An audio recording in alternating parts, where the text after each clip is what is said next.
Welcome, listeners, to another exciting debate on today's news headlines. We have an array of diverse and challenging topics to delve into, from the implications of higher interest rates on households and financial institutions, to international politics and changing relations between Russia and Africa, and the immense political stirrings in Israel around Prime Minister Netanyahu's judicial overhaul. We also throw some light today on the private life of a former First Lady, a controversial court acquittal of a popular actor, and the questionable financial route of a debutant House member.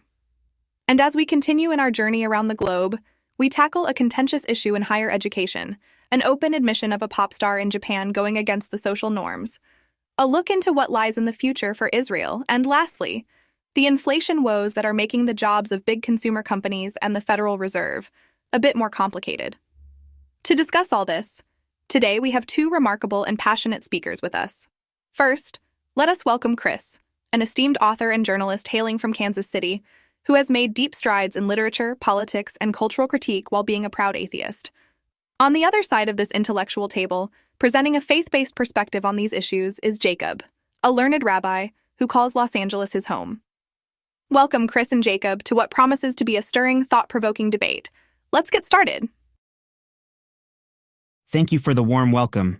I look forward to this thoughtful dialogue. Thank you. Delighted to be here and eager to engage in this discourse.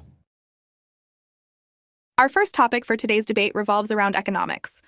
The current headlines are flooded with discussions on the potential implications of rising interest rates on various sectors of society. The news article we're diving into is entitled, "What Higher Interest Rates Mean for Mortgages, Credit Cards, and More." This article examines the various effects of climbing interest rates on daily financial factors like mortgages, credit cards, and student loans, among others. On one hand, savers might be cheering the higher rates because of the increased return on savings. However, on the flip side, borrowers are dealt a tough hand as their loans, be it mortgage or student loan or credit card debts, suddenly become more costly. So, gentlemen, let's begin. What are your perspectives on this issue? Does this fiscal policy lean towards benefiting the rich while making life tougher for the average citizen? Or is it a necessary step to stabilize our economy? We look forward to your enlightening thoughts. Well, it looks like the world of finance and the world of ethics are intersecting yet again. As we delve into this topic of rising interest rates, it's clear that it's a double-edged sword. On one side, savers are gaining an advantage, which, in a sense, could be seen as a reward for prudence. However, on the flip side, we have borrowers who are bearing the added burden of greater debts. This can create an increasingly difficult financial predicament for the less fortunate among us dealing with debt in the form of student loans or credit cards. From a moral and ethical perspective, one could argue that we need to address this disparity. While it's important to reward saving, is it right that those in need are penalized further? Higher education and breaking free from economic constraints shouldn't be locked behind a paywall, and we should strive as a society to make sure it doesn't exacerbate the financial divide. Additionally, it underlines the importance of financial literacy. As a society, we need to offer greater resources to help people understand the possible implications of borrowing and the potential for these interest rates to fluctuate, particularly those in our population that need this information the most. While I sympathize with the plight of those struggling with debt, I will play the devil's advocate here.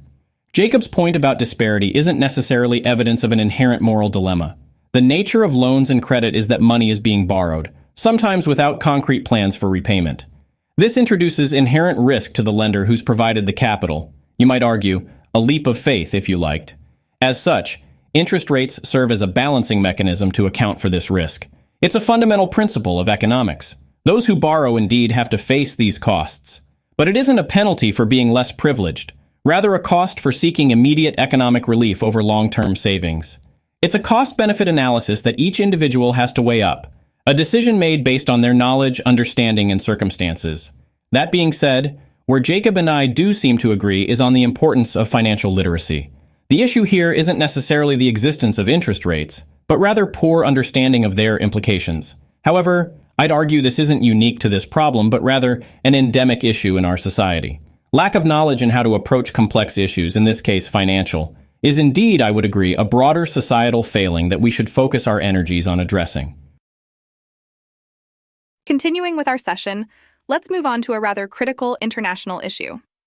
An intriguing headline caught our attention today. War brought Putin closer to Africa. Now it's pushing them apart. The article outlines how President Vladimir Putin is preparing to host African leaders at a summit, but a collapsed grain deal and the uncertain fate of Wagner mercenaries seem to cast a shadow on these proceedings.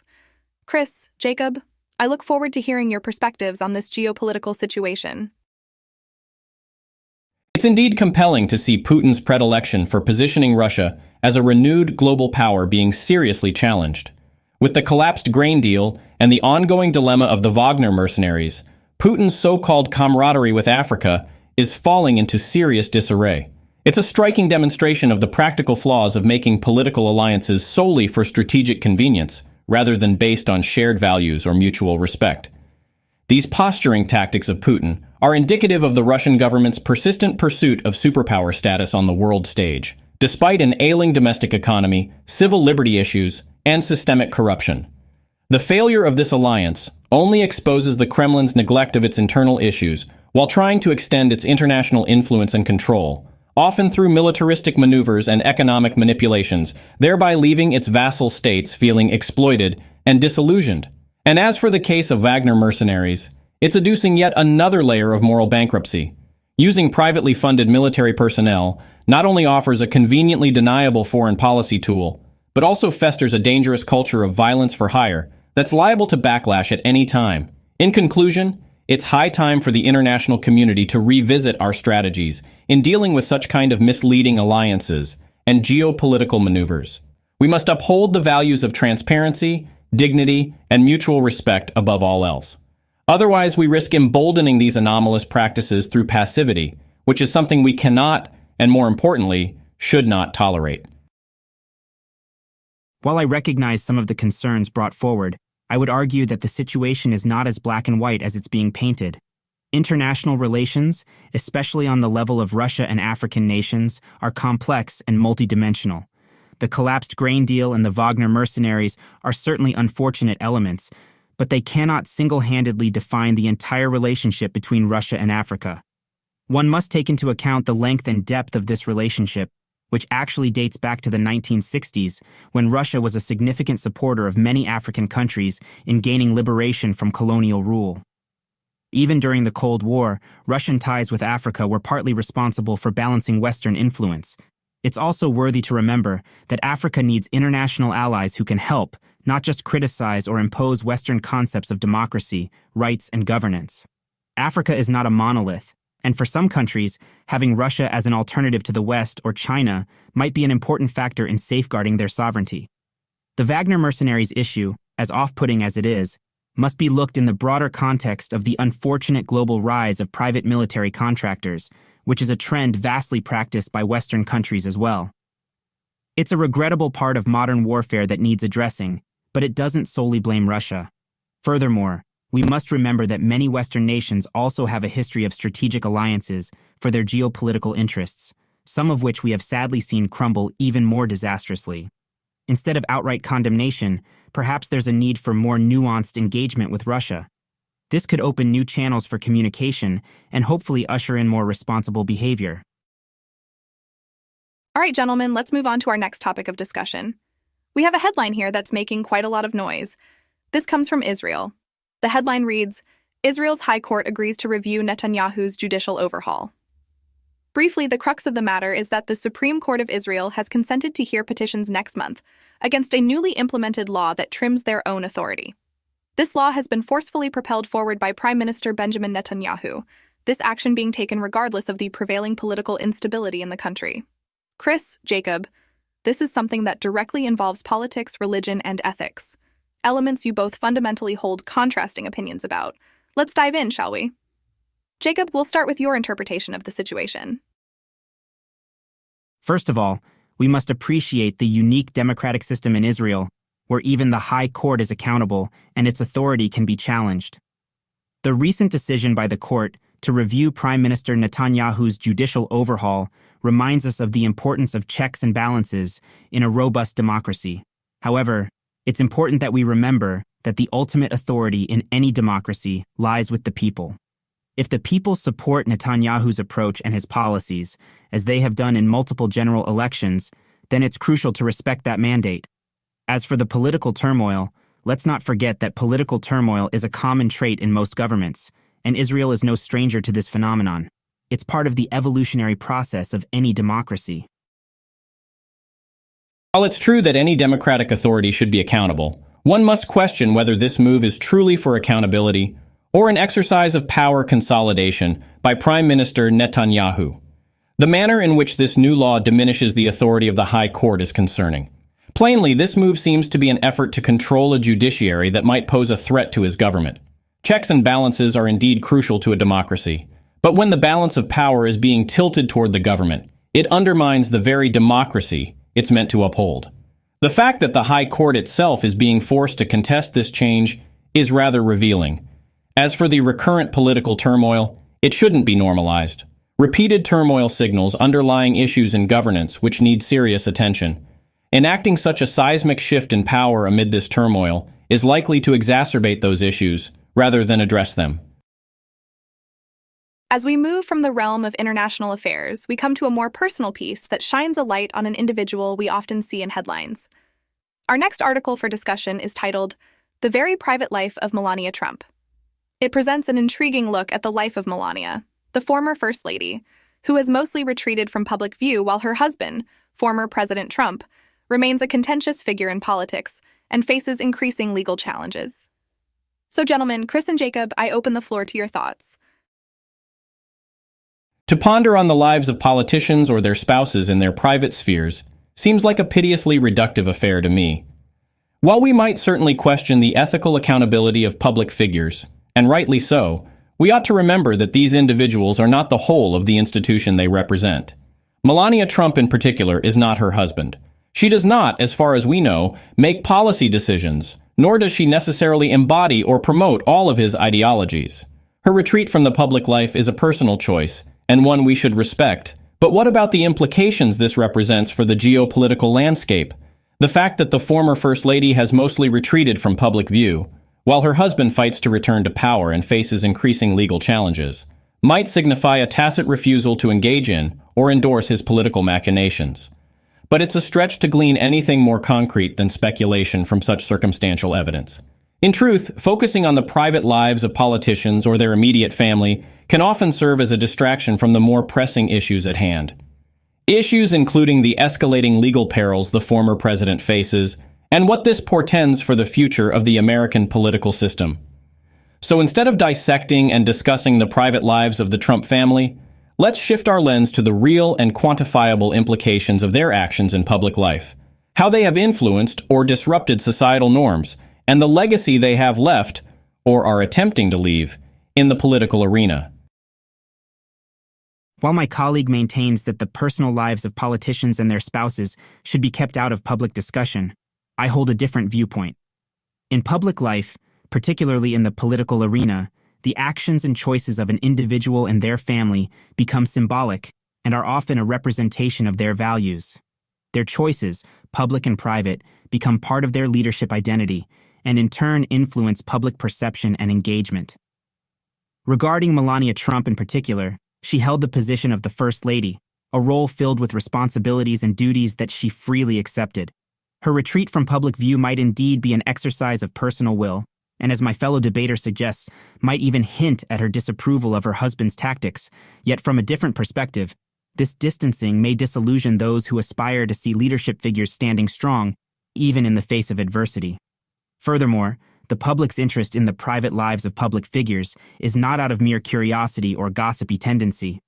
It is often because these individuals represent a reflection of society, and their choices might influence or correlate with societal shifts and values. In this regard, the former First Lady's choice to retreat from the public perspective might hold importance. It could be seen as a reflection of disillusionment, or even a silent protest. Or it could be seen as a symbolic move, a departure from the expected roles and actions pertaining to those in her position. While the first interpretation might be seen as negative, the latter could be seen as a powerful statement about the rigidity of roles and expectations in political life. So, while I agree that we should not lose focus from the pressing issues at hand, we cannot ignore the symbolic importance of these seemingly private choices and actions. They are, implicitly and explicitly, a part of the political narrative. Let's move on to our next topic for discussion. It's an issue that has garnered significant media attention recently. The headline that caught our eyes is, Kevin Spacey found not guilty of sexual assault, with the article describing how a British jury has found the actor not guilty of 9 charges. Chris, Jacob, your thoughts? Well, this news certainly serves as a reminder that justice is not always a guarantee of truth. As a society, we must continue to pull back the curtain on issues of sexual assault, to create an environment where victims can come forward with their experiences, secure in the knowledge that they will receive support, rather than judgment or disbelief. Whether Mr. Spacey is guilty or not, the courage of the individuals who brought forth these charges should be acknowledged. Regardless of this decision, it provides an opportunity for us all to reflect on the importance of consent, respect, and dignity in our interactions with one another. As a faith leader, it also brings to attention the essentiality of moral education. For awareness, understanding, and empathy are crucial in combating such serious issues. While I certainly appreciate this emphasis on moral education and empathy, it should not deter from acknowledging the essence of a trial: evidence, burden of proof, and the presumption of innocence until proven guilty. This is the cornerstone of our legal system. Now, in the case of Kevin Spacey, a jury of his peers have found him not guilty of these charges. This is not necessarily a reflection on the credibility of the accusers, but rather implies that the evidence presented did not meet the standard required for a conviction. We must not conflate social sentiment with legal certainty. This issue isn't only about moral conduct, but the basic tenets of law and order. To insinuate guilt after a person's exoneration could set a dangerous precedent. As for moral education, yes, it's vital, but it's equally important to uphold fundamental principles of justice where evidence outweighs emotion. Thank you both for sharing your insights on the previous topic. Let's switch gears now and dive into another heated issue I'm sure you'll both have strong opinions on. This next topic really pulls politics, corruption, and morality into the limelight. The article in question is titled How George Santos Used Political Connections to Fuel Get-Rich Schemes. It's about how Mr. Santos, a first-term House member currently under federal indictment, attempted leveraging his candidacy and connections to Republican donors to forge lucrative opportunities. Chris, Jacob, what are your thoughts on this situation? Does Santos leveraging his political ties for personal gain signal a larger problem in the political landscape, or is this just an isolated incident? Well, this headline is not a surprise in the least. It only serves as further evidence of the inherent problems within our political system. Politicians like Santos are using their roles not to offer public service, but to line their own pockets. The issue isn't a matter of religious beliefs or the lack thereof, but a clear-cut case of cronyism and corruption. This parasitic exploitation of taxpayers demands immediate rectification. Bear in mind, the fault lies less with Mr. Santos, and more with the flawed system that enables and even encourages such behavior. This isn't isolated to one party or another. We see this kind of corruption-free card reliant on political and monetary connections across the political aisle. Such disgraceful exploitation of the democratic system goes against the principles of accountability and transparency, key pillars that should be upheld by anyone in a position of authority. Our society has come to a point where instead of politicians being public servants, they have started seeing public service as a conduit for personal gain and vested interests. By using his connections to bolster his own pocket, Mr. Santos and others like him violate the public trust and their duty to work for the common good. The media's role in illuminating such misdeeds is critical. Regardless of whether one has faith or not, we all have a responsibility to demand political integrity and hold those who betray it accountable. While it's certainly troubling that individuals like Mr. Santos exploit political power for personal gain, I would argue that it's overly simplistic to blame the entire system. It's almost an overuse of the convenient trope of corrupt politicians, which has become somehow universally accepted, neglecting the fact that there are also countless politicians who strive toward and uphold ethical standards on a daily basis under unappreciated scrutiny. It's not uncommon in any sector, be it politics, business, even religion, that there will be those few who misuse their positions of authority for personal gains. The flaw isn't in the system itself, rather in the personnel. In fact, the framework of our democratic governance is far more often conducive to altruistic service than to the self-serving ends of a few. Labeling this as a systemic issue would only serve to undermine the good works carried out by dedicated politicians and can suck out motivation from potential leaders who might genuinely want to make a difference. If we are quick to write everything off as corrupt or broken, how do we plan on inspiring positive change? I do agree, however, on the importance of media transparency and public accountability. These are indeed key to ensuring credibility in any system. We must continue to shine a light on wrongdoings, but equally celebrate the hard work and dedication of individuals who maintain the integrity of our political system. Let's not forget that ethical and moral conduct remains the responsibility of individuals, even within institutional frameworks. After dissecting the complexities of the last news piece, let's turn our attention to the arena of higher education. Our next article up for debate is titled, "Why Legacy Admissions Are at the Center of a Dispute in Higher Education." The article probes into a renewed concern, systems that prioritize alumni's children, especially following a recent Supreme Court ruling against affirmative action. Chris, Jacob, let's dive straight into the heart of this topic. The legacy admissions system, deeply entrenched in the fabric of higher education, is a point of contention, not solely because it flouts the principle of meritocracy, but more importantly, because it perpetuates a pattern predicated on privilege. The value of education lies in its capacity to level the playing field, to encourage, not stifle, social mobility. A system that gives preference to the children of alumni rather than the student whose brilliance defies the circumstances of their upbringing inherently contradicts the essence of what education should be about.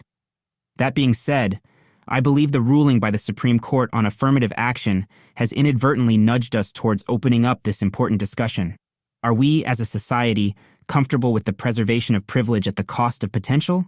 Conversely, is it right to completely dismiss the bonds and loyalty to one's alma mater, represented through legacy admissions? We stand at a crossroad, weighing the preservation of tradition against the progression of fairness.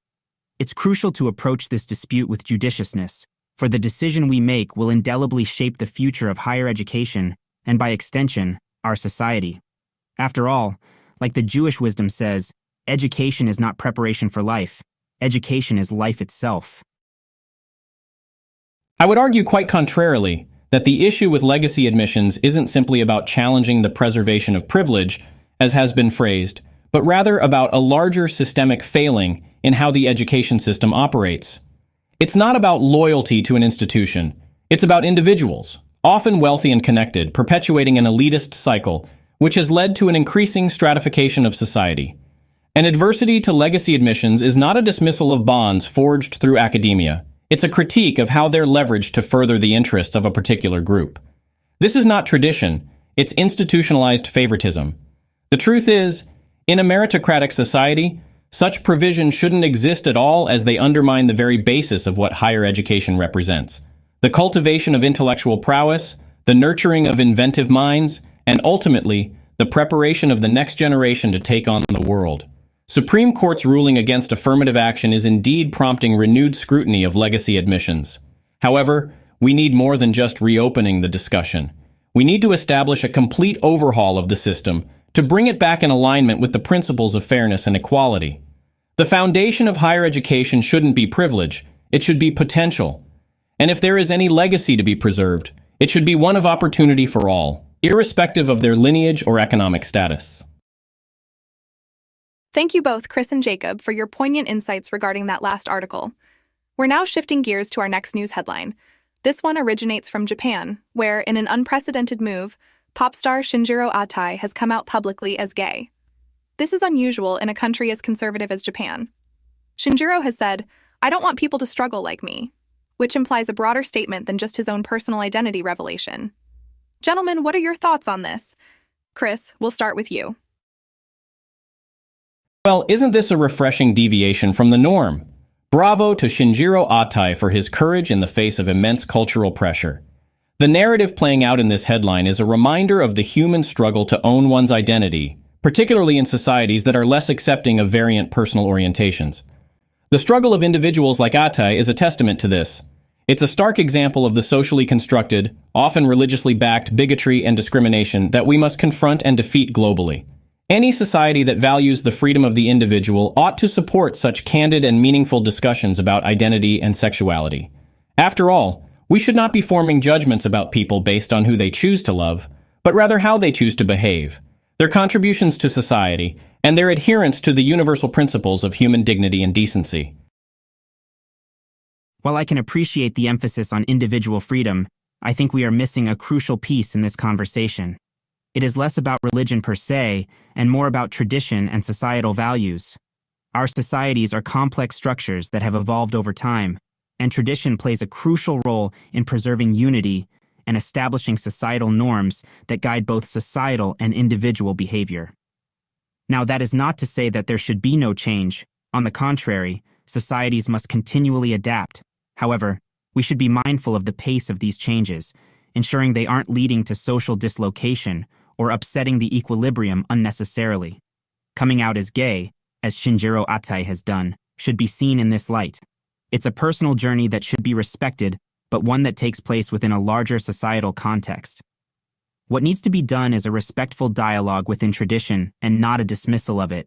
Instead of seeing religion and tradition as a barrier, we need to engage with these existing frameworks to foster a more understanding society where individuals don't feel the need to struggle in silence. It's a two-way street, and taking an adversarial stand against religion or tradition is unlikely to bring about the desired change. All right, Chris and Jacob, we're moving on to our next article, the one with the headline, "In Israel, the worst may be yet to come." This piece suggests that the right-wing coalition's hindrance of the Supreme Court could signal the beginning of an undermining campaign against the nation's democratic foundations. Your thoughts? This type of interpretation of Israeli politics is all too common, but blatantly ignores the complexity and diversity of opinions represented within the country's democracy. It is essential to understand that a right-wing coalition does not automatically equate to a threat to democracy. Like any political party or coalition, their actions should be evaluated under scrutiny. Now, concerning the accusation of undermining the Supreme Court, equating a change in direction to a campaign against democratic foundations is a stretch to say the least. Even in the heart of Western liberal democracies like the United States, institutional shifts are commonplace and do not signal the end of democracy as we know it. While the Israeli political landscape is certainly turbulent and the future may hold uncertainties, to predict the worst based on conjecture and personal bias would be an oversimplification of the complex, often contentious, but fundamentally resilient nature of democracy in Israel. In conclusion, rather than viewing these changes as a cataclysmic heralding of doom, they can be seen as part of the ebb and flow that is inherent to any dynamic democracy. Even though we all might have concerns, doomsaying is never constructive. Instead, let's participate in meaningful discourse to possibly inspire positive change. It's certainly comforting to retain faith in the resiliency of Israel's democracy, but it's a perspective that I'm afraid oversimplifies the potential severity of the situation. Even in the most well-rooted democracies, complacency can often be our worst enemy. While it's true that all political entities should be subject to scrutiny, we should be wary when scrutiny becomes a euphemism for attempts at curtailing established democratic institutions.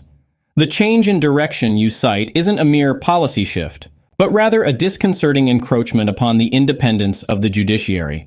It's not about the shifting tides of politics per se, it's about creating an imbalance of power that risks throttling the democratic flow. While predicting the worst may sound hyperbolic, history has shown us that the subtle erosion of democratic foundations often starts with seemingly innocuous maneuvers. Are we not to heed those lessons? Should we ignore these signs until it's too late to act? In my view, this isn't about doomsaying, it's about vigilance and proactively defending democratic principles. A healthy democracy doesn't just naturally ebb and flow. It must be actively maintained, and that requires a population alert to the potential signs of its weakening. The worst that may yet come is not a foregone conclusion, but a warning that we disregard at our own peril. Very well, gentlemen. That was a lively discussion on the previous topic. I now wish to turn your attention to our final article for debate. From the realm of economics, the headline reads, "Big consumer companies keep raising prices, complicating Fed's job."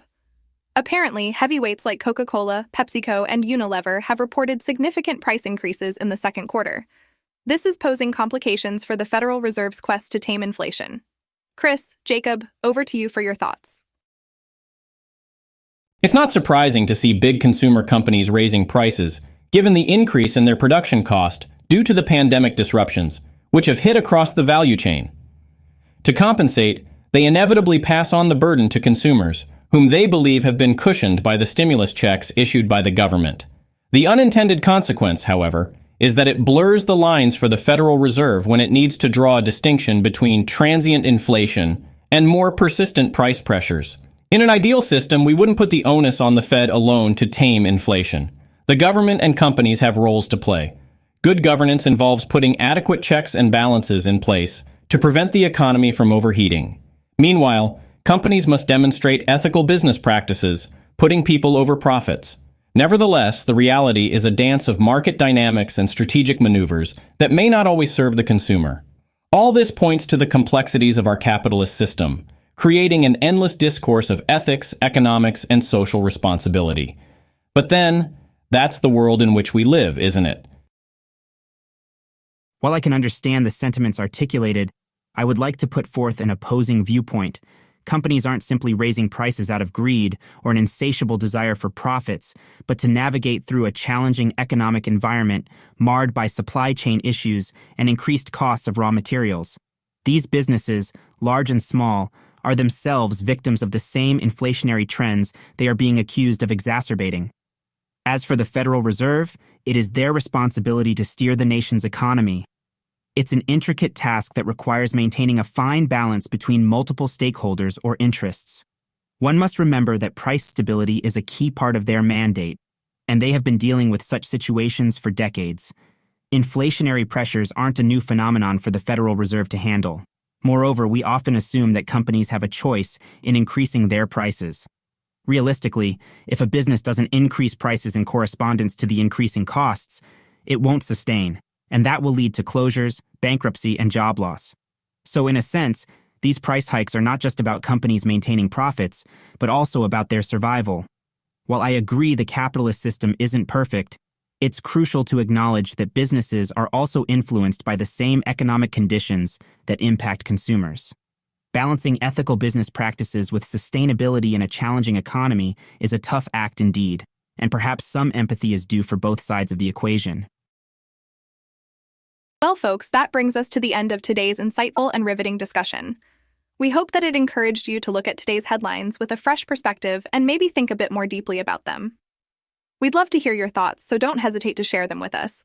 A special thanks to our guests, Chris and Jacob, for their lively and stimulating conversation. Until next time, stay curious and keep questioning.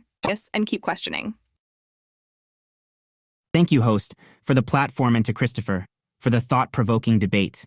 May we continue to engage, educate, and encourage open dialogue. Shalom.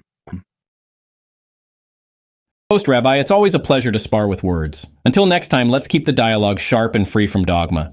Cheers!